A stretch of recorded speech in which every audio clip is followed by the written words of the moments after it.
Hello, Aquarius, Sun, Moon, Rising, and Venus signs. Kamusta kayo? Sana po'y nasa mabuti kayong kalagayan. Welcome back po sa Star Tarot. Kung bago kayo dito, welcome din kayo. Thank you for your support. I truly appreciate it. God bless you all. Aquarius, pauna mensahe po ninyo ay sacrifice. Ayan. So, ang dami nyo ng sinakripisyo. No? Nagpapakita to na you have sacrificed a lot, no, for your loved ones. At ngayon, baka para sa inyo naman ito. No?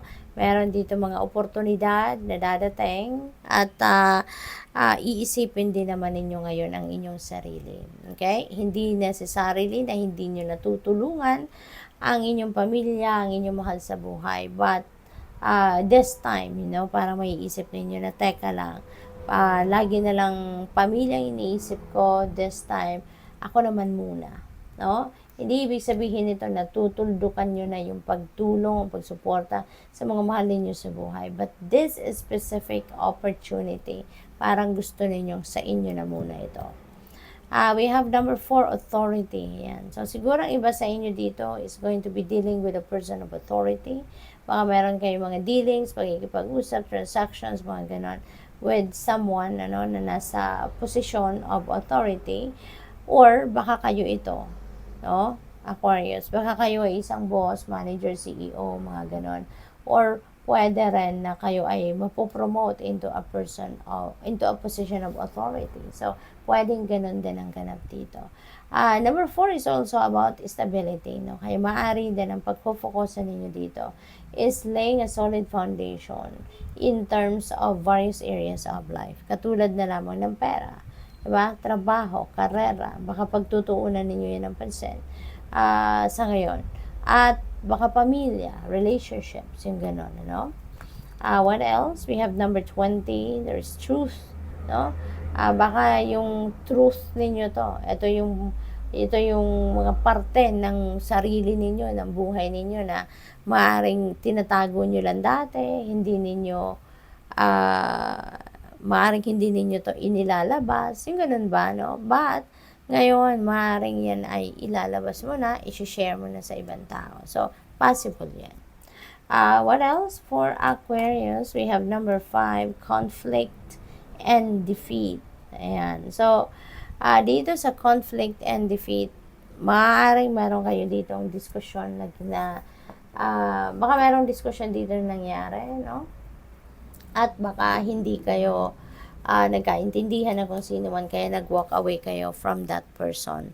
At maaaring naghiwalay kayo na hindi nagkaintindihan, no? Naghiwalay ng landas kayo na walang pag-iintindihan, walang kalinawan, sa nag-transpire na usapan, no? Kaya maaring feeling ninyo rito, defeated kayo. So, feeling ninyo siguro, parang wala na kayong nasabi, kundi ang magagawa nyo na lang talikuran ito. So, pwedeng ganun ang ganap, no? What else? We have number 8, power. Ayan. So, mababawi nyo din yung kapangyarihan ninyo over yourself, Aquarius, no? Dito, magkakaroon kayo ng kapangyarihan. Ibabalik ninyo dito yung inyong personal power. You're going to reclaim your freedom, yung ganon. Or this could also be willpower. Pwedeng yung kagustuhan ninyo sa ngayon, magkakaroon kayo ng lakas na loob na yun ang pairalin ninyo. Pwedeng ganun ang sitwasyon rito. What else? We have number 6, and material and spiritual prosperity. Okay? So, napakaganda kasi this is kaluwagan sa pera. No? Magkakaroon kayo ng kaluwagan sa pera, magkakaroon kayo ng mga material na bagay, di ba? Marami kayong pera, kaya marami kayong pambili. Kaya maybe you are going to go for shopping, kung ano yung mga needs ninyo, or maybe wants, no? You are acquiring a lot of different things sa ngayon, what else? Baka, ang iba din sa inyo dito, na-pick up ko, baka, ang iba is, baka bibili kayo ng lupa, bibili kayo ng big purchase, ito, no? Na-pick up ko dito for some of you. You have number 5, wisdom. Ayan. So, dito naman, sa wisdom energy, baka, ano kayo, you're seeking for advice, no? From other people.